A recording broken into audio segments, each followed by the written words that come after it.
Today, we are discussing basic computer skills that you should learn. Stay tuned.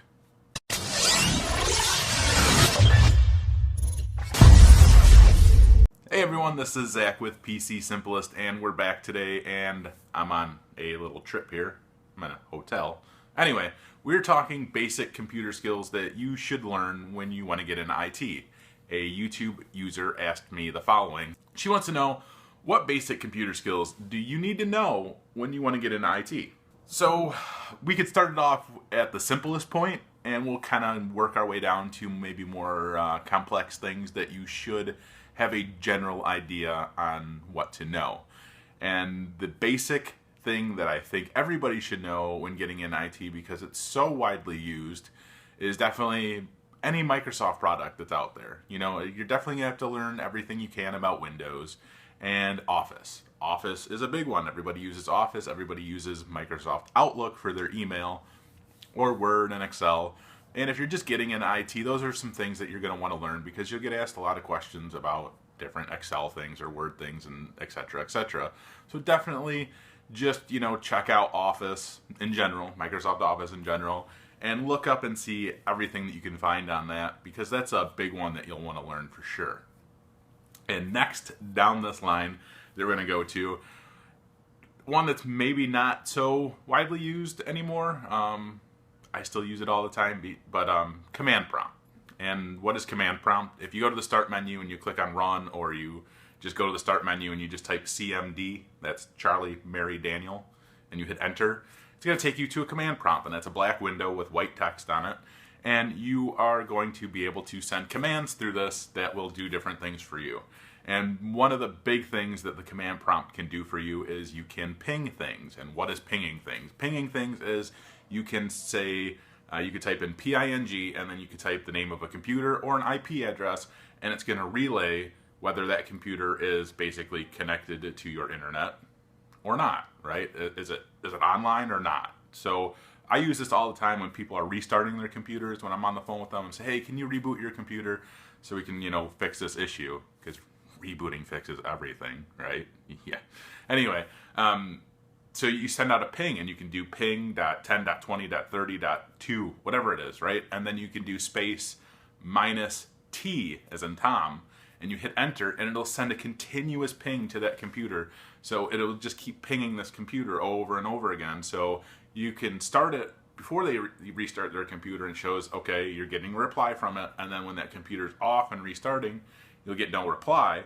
But then once it comes back up, you'll start getting that ping again. And that's just very useful. It's a very useful thing to do. I mean, you should definitely learn to do that, because you'll want to know whether you're able to connect to a computer or not, because, hey, maybe it's not on the network. So you get that too, where people call, hey, can't get on the network, what's the problem? Well, you can ping their computer real quick and see if it is truly getting an internet connection or not. So learn that one. Command prompt does a lot of crazy things. You can write batch scripting with command prompt, where you can run different programs as administrator. There's a few different things, I guess, that you can use with it, but it's just something basic that you should learn and you should know about, because it is one of the older things, but it's definitely something that's still used today. And why isn't it used as much today? PowerShell. That's probably, out of this whole entire video, I would say please learn PowerShell. Learn PowerShell. Take the time out of your day and learn PowerShell. Learn everything that you can about PowerShell, because it is a huge tool. It will literally save you tons of time doing the most basic things or complicated things or whatever. But learn that, because PowerShell is really going to be a huge product, or whatever you want to call it, going forward in IT. PowerShell will basically let you manage your Active Directory, manage your Exchange, and you can run different scripts that will do different things. And I know that's really like, what will it do? Well, it does a lot. It does more than I could even tell you what it does, because I still don't know everything about PowerShell that I should. But you can, for instance, like the first thing that I ever did was PowerShell, and I read on it, and I obviously copied and pasted a few things, of course, because I wanted to really get this done. Was I created a mass user list, and I basically used Active Directory, and I created about 100 user accounts based off of an Excel sheet. So in Active Directory, you type in this, your code there, or whatever you want to call it, and you launch it. And it will pull all of these usernames, passwords, all of their information from an Excel sheet and import it into your Active Directory. And that's amazing. If you've ever created an account in Active Directory, you know that it could take, maybe upwards of 30 seconds or so, whatever, just as an example. It could take 30 seconds, right? So you basically wrote a script that created 100 user accounts in 30 seconds. And you can't beat that. You can't go wrong with that. So there's one example of how PowerShell is huge. It's a powerful tool. So learn PowerShell for sure, please. The next thing that you should probably learn is Active Directory. And Active Directory is, of course, in Windows environments. And nowadays, I would say Windows environments are one of the biggest. Obviously, it always has been and always will be. So learn Active Directory. Active Directory handles your user accounts. It handles your groups, like different groups have different rights, things like that. Anytime you create a new user, you're going to be in Active Directory or PowerShell. And that's something that you're going to want to learn. You're going to want to learn how the group works. You're going to want to learn how membership works. There's a lot of different utilizations of Active Directory that you can, go about, and you're creating different OUs, which is an organizational unit, and you'll learn that different OUs do different things and have different rights, and different OU will do something different, and that kind of takes into group policy. So what is group policy? Group policy is another Microsoft tool that really helps you dive deep into different rights and different things that you can receive. So you can use group policy for printers. Different OUs will receive different printers. You can use group policy for your shortcuts on desktops. So one OU can have 100 desktop icons, and the other OU will have like one. Please don't use 100 desktop icons, because that's terrible.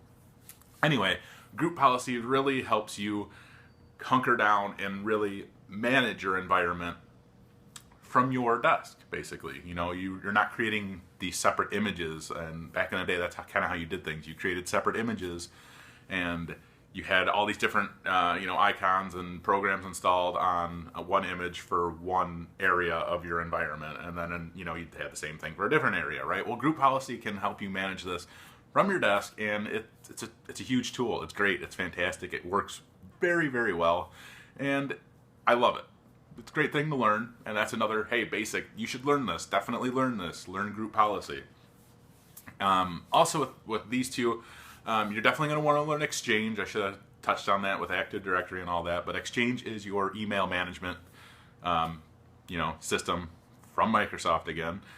And basically what you're going to want to learn in Exchange is how to manage, different other people's email boxes, other people's calendars, privileges, their size of their mailbox, giving rights to different mailboxes or calendars or stuff like that. So learn Exchange. That's another big one for sure.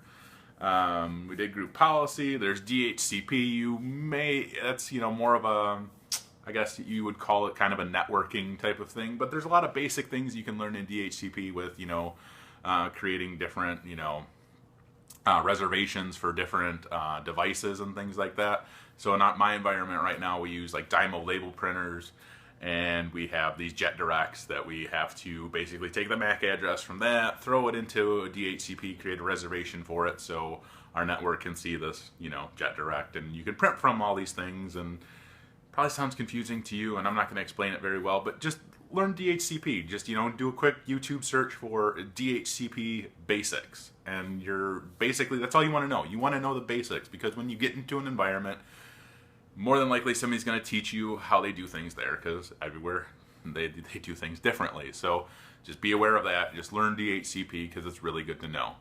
The next basic thing you should probably learn, I would say, is maybe some DNS things. Just understand what DNS is, what DNS does, and maybe you'll dive into that at some point. Again, YouTube search for DNS basics, and you'll get a wide variety of things to learn. And I'm going to say this is probably the end of this video, and I'm sure there's going to be a part 2 to this, because let's dive into maybe more medium things that you should probably learn, getting into IT. These are definitely, I would say, the basics, because you really just want to learn the basics on all these things that I've went over. If anything that you're going to really take more than basic, I would say PowerShell. Learn as much PowerShell as you can, but everything else that I went over, Office, Command Prompt, Active Directory, Exchange, Group Policy, DHCP, DNS, learn the basics of those. Learn how they function, learn how they work, learn why they work or why people use them, and you'll just have a nice little grasp of what these things do and why you should learn them. Any environment you get into is going to be different, but if you learn these basic things before you get into an environment, at least you'll have that knowledge in your head of how they kind of work and what they will do for you. So, hope you like this video. I hope I answered your question a little bit. If you have any more questions, please feel free to leave a comment below. I'm happy to get back to you and try to answer anything I possibly can for you. Thank you so much for watching. Please give me a like, and if you haven't subscribed, please subscribe. I'd appreciate it, and take care. Thank you.